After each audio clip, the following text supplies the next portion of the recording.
She stood there with her hands on her hips like she owned the asphalt beneath her overpriced sandals, smirking as the tow truck reversed down the street toward her illegally parked BMW. Her dog, a yappy furball named Princess, barked at the flashing lights as if it could reverse the course of fate. But I just sipped my coffee from the porch and smiled. You see, Karen had stolen my parking spot every day for months.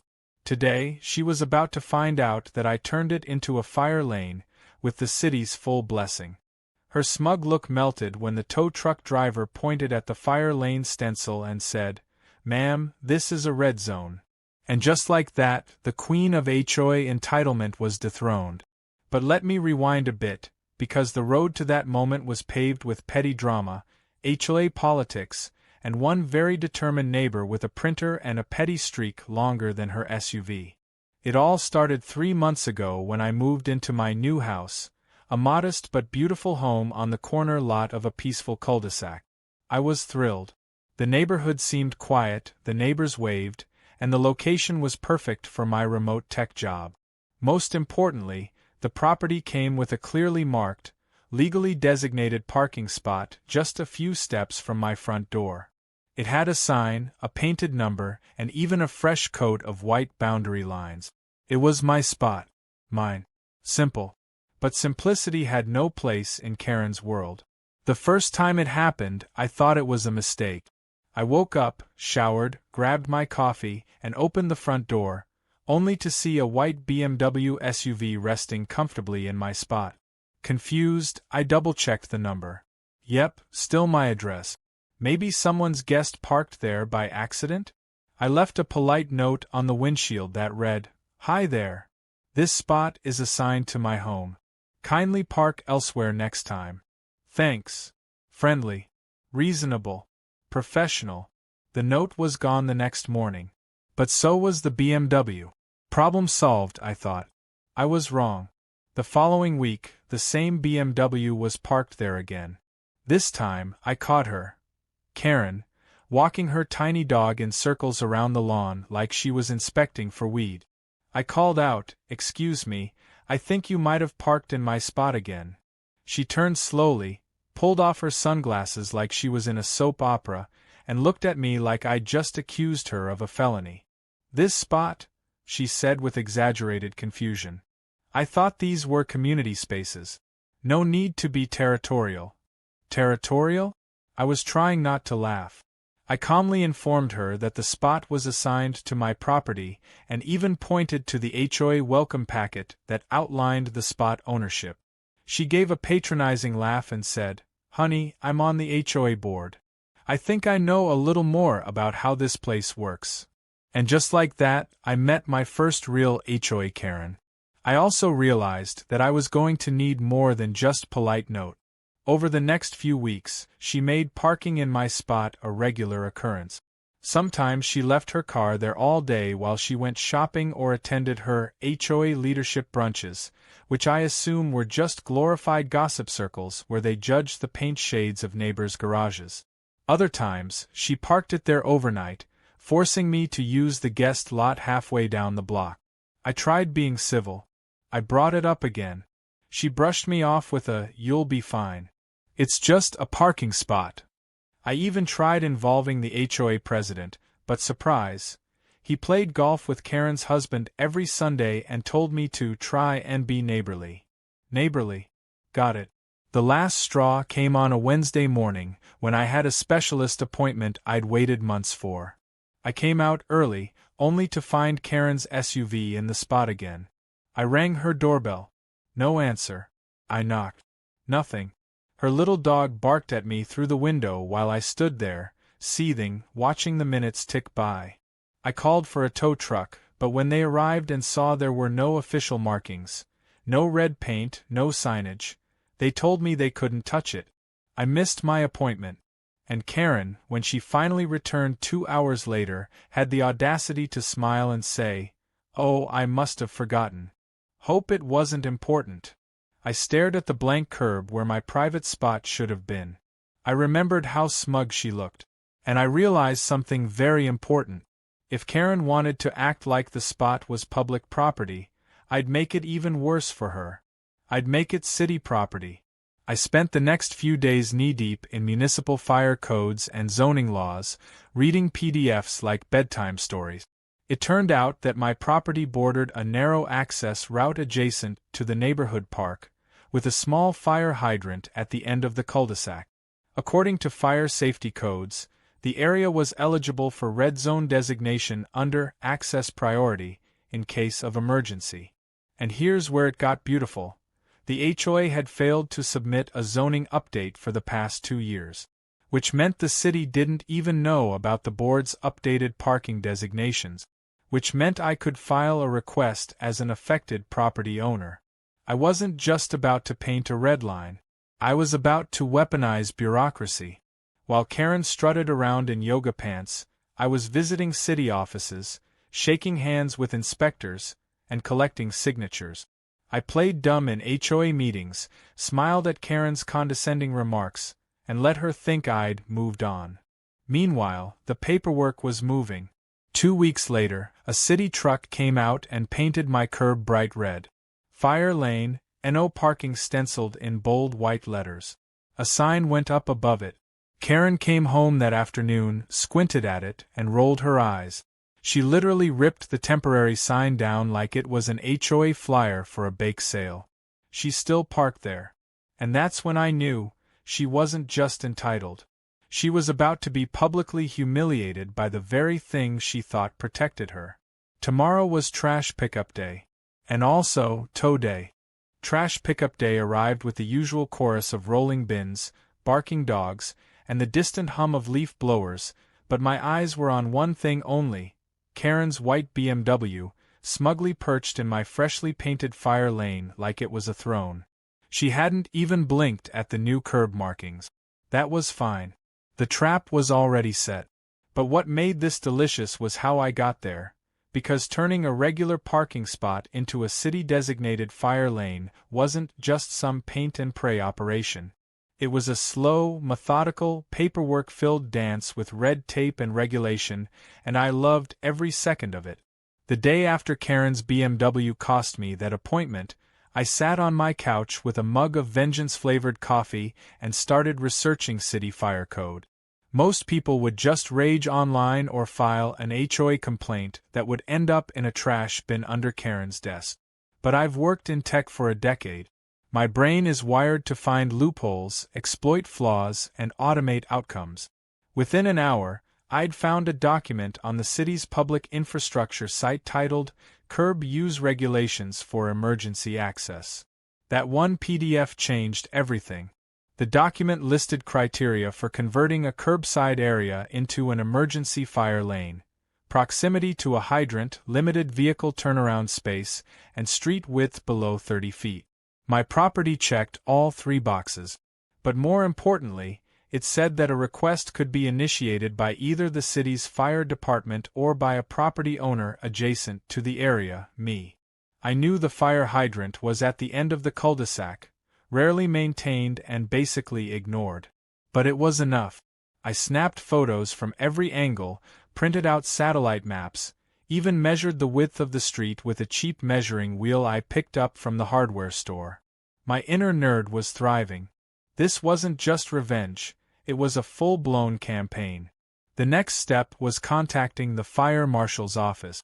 I scheduled an appointment, dressed like a respectable professional, and brought a binder of documents, including footage of Karen parking in the spot daily, blocking not just my access but any potential emergency vehicles. The fire marshal, a no-nonsense guy with a clipboard and tired eyes, flipped through my materials and raised an eyebrow. "You're telling me this car's been blocking emergency access for months?" he asked. "Every day," I said. "And when I tried to tow her, the company said the spot isn't legally restricted." He didn't smile, just nodded. "We've been trying to reclassify more zones in older neighborhood. If this one fits, I'll sign off." 2 days later, an inspector came by. He took photos, marked the curb, and told me it looked promising. I played it cool, nodding as if this were some minor dispute, not the culmination of my petty dreams. In reality, I wanted to jump up and high-five the man. But Karen, meanwhile, was too busy basking in her imaginary authority to notice what was happening. She still waved when she parked in the spot, walking princess like she owned the world. I made sure to wave back, cheerful as ever. The HOA president even stopped me one day and chuckled. "You let that parking thing go, huh?" "Oh yeah," I said. "It's not worth the stress." Inside, I was 10 steps ahead, coordinating with the city's transportation services to get approval for permanent curb marking. They told me the work would be done in stages. First the paperwork, then the sign, then the paint. Karen saw city workers drop by and assumed they were contractors fixing potholes. She even asked one of them if they could make the road less bumpy for Princess. That poor worker just blinked and went back to drilling. The sign was the first thing to go up. It was temporary, zip-tied to a street pole and laminated against the weather. "Fire lane, no parking, violators will be towed at owner's expense." It looked incredibly official because it was. That afternoon, Karen ripped it down like it was a piece of junk mail. I watched from my kitchen window as she crumpled it up, muttering something about idiots with stickers. What she didn't realize was that her act of vandalism didn't delay the process. It confirmed my complaint. I sent a photo of her destroying the sign directly to the fire marshal. He replied the same afternoon. "Permanent signage and paint approved. Expect completion by Friday." That Friday, I woke up early and brewed a fresh pot of coffee, the good stuff. A city crew rolled up with flashing lights and cones, then spent 2 hours taping off the curb, applying reflective red paint, and stenciling bold white letters. "Fire lane. No parking. Tow-away zone." It looked like the opening shot of a legal drama. I thanked the workers and offered them bottled water. One of them chuckled. "Someone finally fed up with an HOA, huh?" "You have no idea," I said. By noon, the job was done. The curb was now a bright, impossible-to-ignore red. A new metal sign stood tall above it, mounted directly into the ground. This wasn't just a painted line. It was a declaration. Karen came home that afternoon, slowed down as she pulled in, and narrowed her eyes. She parked in her driveway instead, temporarily. I could almost hear her thoughts. This must be a mistake. A bureaucratic fluke. She didn't ask anyone. She didn't call the city. She just waited for it to go away. But it didn't. The red stayed. And then, the following day, as I predicted, she parked in the spot again. Right over the fresh paint. Her tires squished against the still-curing line as she stepped out, tossed her keys in her purse, and strutted off with Princess. She hadn't changed. She still believed the rules didn't apply to her. But the rules were about to introduce themselves, forcefully. The final step was easy. I made a call to the non-emergency city hotline and reported a vehicle parked in a designated fire lane. They confirmed the address, the signage, and the enforcement guidelines. "We'll dispatch a towing unit," they said. "Shouldn't take long." And they were right. 25 minutes later, a bright orange tow truck backed down the street like it was entering a parade. Karen was inside doing yoga or something equally oblivious. The tow operator saw the car, double-checked the signage, and began his work. I sat on my porch, mug in hand, phone camera discreetly recording. It felt like watching justice in high definition. Karen came running out 5 minutes later in a panic, her dog trailing behind her like a tiny siren. She yelled at the tow driver, waved her arms, even claimed she knew the mayor. He pointed at the fire lane paint, the sign, and the city paperwork. She stood there stunned as her BMW was lifted, rotated, and hauled away down the street. It was quiet after that.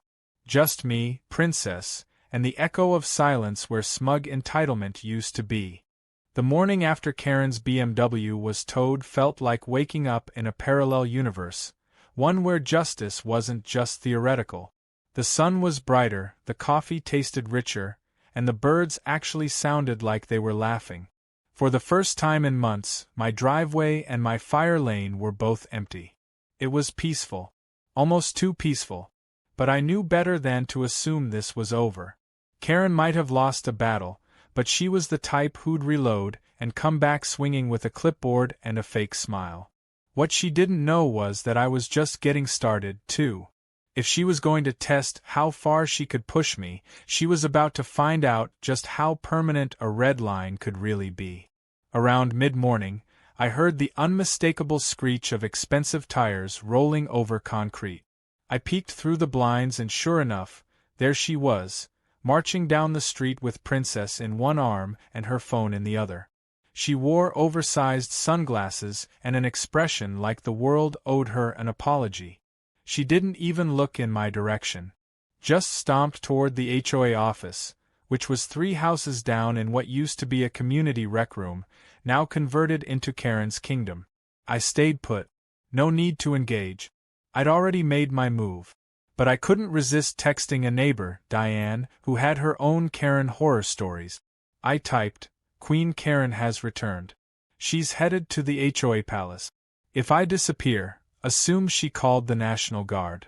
Diane replied almost instantly with, "Get popcorn. I'm already watching from my porch." 15 minutes later, the drama began. Karen returned from the HOA office, holding a manila folder and what looked like a measuring tape. For a second, I thought maybe she was planning to open her own fire lane across someone else's driveway. But no, she marched straight toward my property. I stepped outside just in time to see her squatting awkwardly near the curb, tape measure extended, her dog tied to my mailbox, barking hysterically. "Morning," I said casually, leaning against the porch column. She didn't look up. "Just verifying measurements." "For what?" I asked, even though I already knew the answer. "There are inconsistencies," she said, trying to sound official. "The fire lane may have been misapplied. I'm submitting a formal review request." "That's so," I said, sipping my coffee, because the fire marshal seemed pretty confident about it. She stiffened. "You spoke with the fire marshal?" "Oh, more than spoke," I said, smiling. "He's got the photos, the measurements, the document. Nice guy." Karen gave a tight smile, picked up her barking dog, and stomped away. For someone who prided herself on being in charge of everything, she didn't take well to being beaten at her own game. And deep down, I could tell she wasn't done. There was a flicker in her eye that screamed, "I'm calling in reinforcements." And she did. Over the next 2 days, Karen launched what I can only describe as a petty counteroffensive. First, she went door to door handing out flyers titled "Important HOA Clarifications," subtly implying that the fire lane had been painted without proper oversight and that certain homeowners were acting unilaterally. Then came the HOA emergency meeting, called under the pretense of addressing concerns over unfair zoning changes. I knew what this was really about, revenge disguised as procedure. I attended, of course. Couldn't miss the show. The meeting was held in the HOA rec room.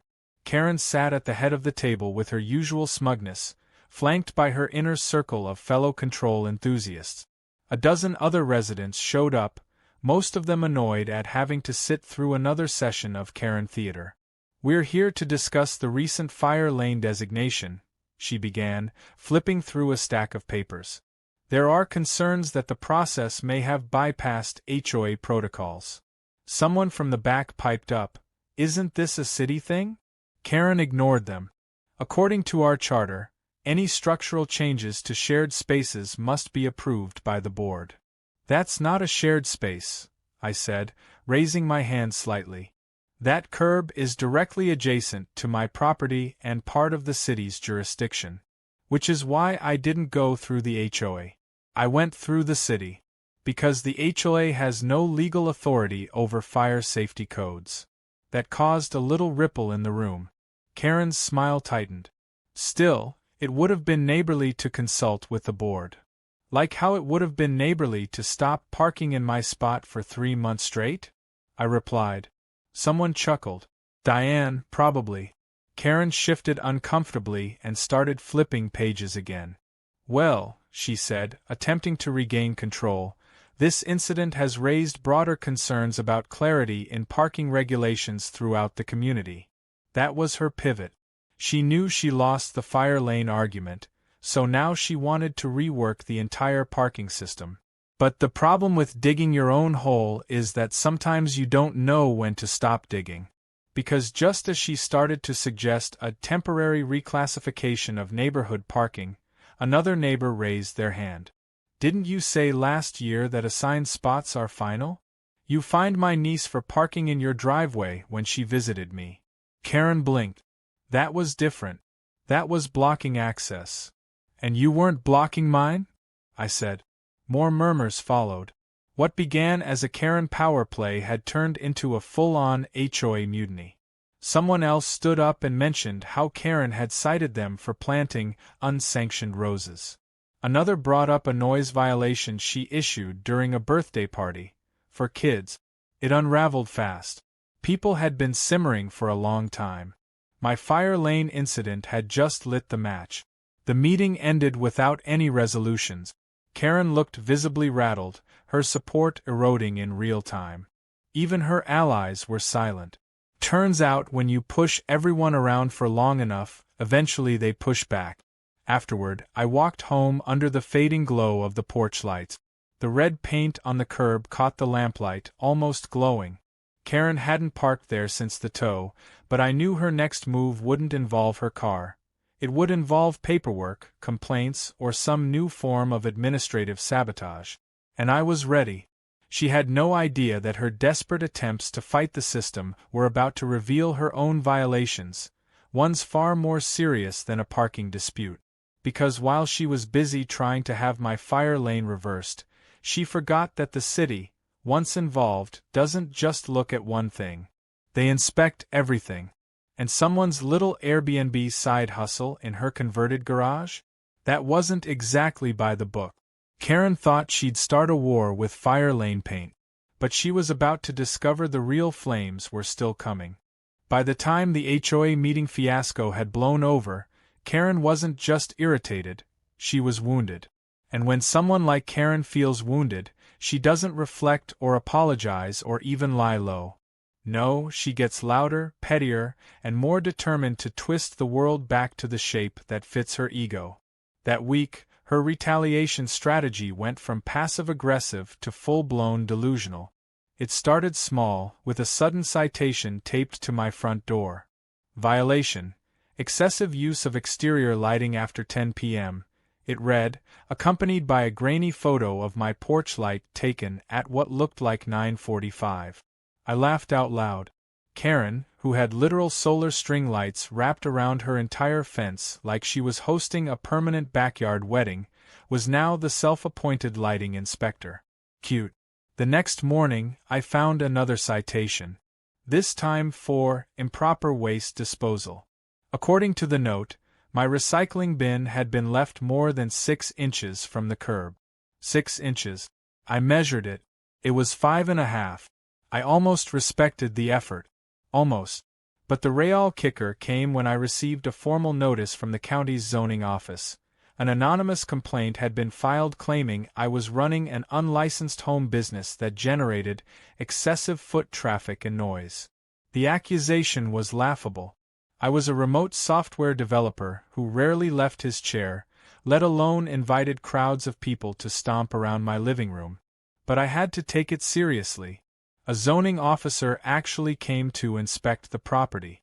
He was polite, professional, and clearly annoyed that he had to waste his morning confirming that no, I wasn't hosting illegal midnight yoga sessions or underground bingo tournaments. As he was leaving, I asked, "Do you get a lot of calls like this?" He rolled his eyes. "More than you'd think. Some neighborhoods have spirited residents." "Let me guess," I said. "Her name starts with a K?" He grinned. "You didn't hear it from me. But here's the beautiful thing about inviting the government into your sandbox. They don't leave once the toys are counted. As part of the inspection, the officer had to canvass adjacent properties, and when he walked past Karen's place, something didn't quite add up. Specifically, the detached garage in the back, which had a separate entrance, new ductless AC unit, and a keypad lock on the door. That might not have raised suspicion on its own, until the officer noticed a second mailbox slot labeled KNP Guest Suites. 2 days later, Karen got her own visit. I wasn't there, but the story spread like wildfire. According to Diane, who had a perfect view of the driveway, 2 officials in city polos showed up and began asking very specific questions about property usage. Karen tried her usual tricks, over-explaining, name-dropping, condescending giggles, but apparently her guest house had racked up enough noise complaints on short-term rental platforms to flag her in the city's database. The real twist came later that week when another notice appeared, this one from the state tax office. Apparently, Karen's little Airbnb side hustle wasn't being reported at all. And that's when the real panic started. Suddenly, Karen was no longer the one knocking on doors with flyers or measuring tape. She was quiet, reclusive. Her BMW, freshly reclaimed from the impound lot, stayed parked in her driveway. No more HOA memos. No more passive-aggressive note. Just silence. But karma wasn't done yet. At the next HOA meeting, something strange happened. Karen didn't show. For the first time in anyone's memory, the woman who once called an emergency session because someone painted their shutters the wrong shade of taupe was absent. And then, halfway through the meeting, a neighbor stood up and handed the president a manila envelope. "I'm sorry," he said. "I didn't want to get involved, but this has gone too far." Inside were screenshots. Dozens of them. Reviews from Karen's secret rental page, messages about check-in instructions, even a PDF she'd emailed guests titled, "Your Private HOA Hideaway." That was the title that really made everyone's head snap. The president looked stunned. Is this real?" "It's been going on for over a year," the neighbor said. "I live behind her. I see strangers coming and going every weekend. She told me not to tell anyone." The room went quiet. Then someone muttered, "She fined me for having a grill on my balcony." Another voice, "She cited me for hanging wind chimes." Wind chimes. One by one, people began to share stories. Not just about Karen's overreach, but about her hypocrisy. Her secret rental. The way she flaunted rules she claimed to enforce. It wasn't just a parking feud anymore. It was a full-scale rebellion. A motion was introduced to call a special vote to remove her from the board. It passed unanimously. I didn't say much during the meeting. I didn't need to. The fire lane had done its job. It had exposed more than just a bad parking habit. It had pulled the curtain back on a mini-dictator who had ruled by intimidation for years. And now her empire was collapsing. Later that night, Diane dropped by with a bottle of wine and a grin. "You started something, you know," she said, handing me a glass. "People are actually talking again. About changing things. Making it fair." "Happy to help," I said. "Honestly, I just wanted my spot back." "Funny how the little things start the big ones," she said. I clinked my glass against hers and raised an eyebrow. "So, think she'll step down quietly?" Diane laughed so hard she nearly spilled her wine. Karen didn't step down quietly, of course. She tried to rally her old allies, but they were nowhere to be found. She accused the HOA of a smear campaign, threatened legal action, and sent out one final email blast claiming she was the victim of targeted harassment by jealous neighbors. But no one replied. She was shouting into the void now, and the void had moved on. By the end of the week, her nameplate had been removed from the HOA office door. A new sign went up outside the community room. "Residents welcome to observe transparency first." Karen's fire lane still burned bright red in front of my house, a permanent reminder of how far she'd gone, and how far I was willing to go in return. And somewhere in the middle of all that chaos, I realized something else. I didn't just reclaim a parking spot, I helped break a stranglehold that had been suffocating this neighborhood for years. Not bad for a guy with a printer, a tape measure, and a grudge. Karen didn't go out with a bang. She went out the way old CRT TVs die. Loud static, some smoke, then just silence. After she was removed from the HOA board, there was this strange calm over the neighborhood. It was like the whole block had been holding its breath for years and suddenly exhaled. For a while, we all just walked a little slower, smiled a little more, waved at neighbors we hadn't spoken to in months. Nobody was getting mysterious citations anymore. No one was waking up to find their mailbox flagged for a code violation. The only thing on the curb these days was trash. Actual trash, not the kind that wore yoga pants and carried a tiny dog with rhinestone collars. Karen, now dethroned and disgraced, kept a low profile. Her BMW remained in her driveway like a sulking teenager in timeout. She still walked Princess, but she avoided eye contact and cut her usual 5 laps around the block down to 1. The red paint of the fire lane out front hadn't faded a bit. In fact, the city came by to freshen it up a few weeks after the tow incident. They even added another sign to clarify that the area was not only a fire lane but also a designated emergency vehicle access route. It was almost poetic. What started as a simple parking dispute had now turned my former curb into an untouchable government-protected zone. Karen wouldn't dare park there again, and every time she walked past it, you could see her jaw clench just a little tighter. But the real cherry on top didn't come from Karen herself. It came from the city, in a manila envelope addressed to me. I almost ignored it, assuming it was junk mail, but when I opened it, I found an official certificate of recognition from the local fire department. Apparently, the reclassification of the fire lane had contributed to improved emergency access to the nearby park and 2 adjoining streets. I had, unintentionally, made the area safer, and they wanted to thank me for being proactive. There was even a little handwritten note from the fire marshal. Wish more residents were as on top of things as you.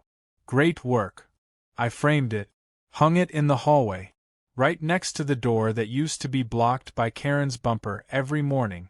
Word spread quickly, as it always does in a small community. Suddenly, I wasn't just the guy who'd taken down the HOA queen, I was the neighborhood hero.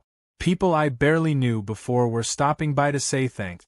A group of teenagers who'd once been kicked off the sidewalks for skating by Karen's house gifted me a World's Best Neighbor mug. Even the HOA itself, now under new leadership, invited me to join a new subcommittee focused on improving resident communication. I politely declined. I had no interest in joining the machine. I just wanted to live in peace, park in my spot, and occasionally chuckle when Karen crossed the street to avoid my fire lane. Then came the final twist. It was a Tuesday morning. Sunny, quiet. I was working from my home office when I saw a familiar car, a sleek black unmarked sedan, pull up across the street. 2 men in business attire got out, carrying official-looking folders and clipboards. They didn't knock on my door. Instead, they walked straight to Karen's house. Now, normally, I wouldn't care. But when you've spent months watching Karen's every move like it's the world's slowest reality show, you notice things. Especially when government suits show up. I made myself a sandwich and kept half an eye on them through the blinds as they knocked. Karen answered, and her expression shifted quickly from confusion to panic. She ushered them inside. 10 minutes later, she walked them back out, now visibly flustered, hair tied up in a loose bun like she'd aged 5 years in an hour. Later that day, Diane called. Apparently, the visit was from the county's Legal Enforcement Division. Karen's Airbnb operation wasn't just an HOA violation, it was an unregistered commercial enterprise without tax documentation, fire inspections, or proper licensing. And because she'd been warned months ago during the fire lane investigation and failed to disclose her operation, she was now facing thousands in fines and possible legal action. Her little cash cow guest suite had become a liability. The city gave her 30 days to shut it down and restore the garage to code or face escalating penalties. Of course, that news spread like wildfire. Within days, someone had anonymously posted a flyer on the community bulletin board titled, "How Not to Be an HOA Dictator." It included bullet points like, "Don't fine neighbors while running an illegal business," and "Never park in a fire lane unless you enjoy towing fees." At the bottom, Someone had photoshopped a cartoon version of Karen holding a leash while a tow truck lifted her car. It was immature, petty, perfect. Karen tried to push back, of course. She filed one last complaint to the new HOA leadership about harassment and hostile neighbor behavior. The board responded by issuing a formal cease and desist against her. They warned that further false complaints would result in community sanctions. Karen, once feared and obeyed, had officially become the neighborhood punchline. By month's end, the short-term rental was closed. A contractor showed up to reinstall the garage door and remove the illegal bathroom fixtures. The last guests, a couple from Arizona who had no idea they were part of an HOA soap opera, left in a hurry when the inspector showed up mid-stay. The keypad was gone, the signs were taken down, and her precious online listing vanished. As for me, life returned to normal, better than normal. I could finally enjoy my home the way I always intended. The parking spot, once a daily battleground, was now always open. Sometimes I didn't even use it. I'd walk past it just to admire the paint, the signage, the emptiness that felt like victory. But more than anything, I appreciated the peace. The quiet evenings, the friendly waves from neighbors who used to be too scared to plant the wrong flowers or hang a garden flag. This wasn't just about a fire lane. It was about a community finally taking back control from someone who abused power under the disguise of rules and regulations. On one particularly calm evening, I ran into Diane while walking back from the mailbox. "You know," she said, nodding toward the curb, "I still can't believe that's how it all started." "I can," I replied. "People think it's the big stuff that starts the fire. But sometimes it's just a car parked in the wrong spot every day." We both laughed, and as I turned to head inside, I paused to glance back at the fire lane one last time. It looked good. Like it belonged there. Just like me.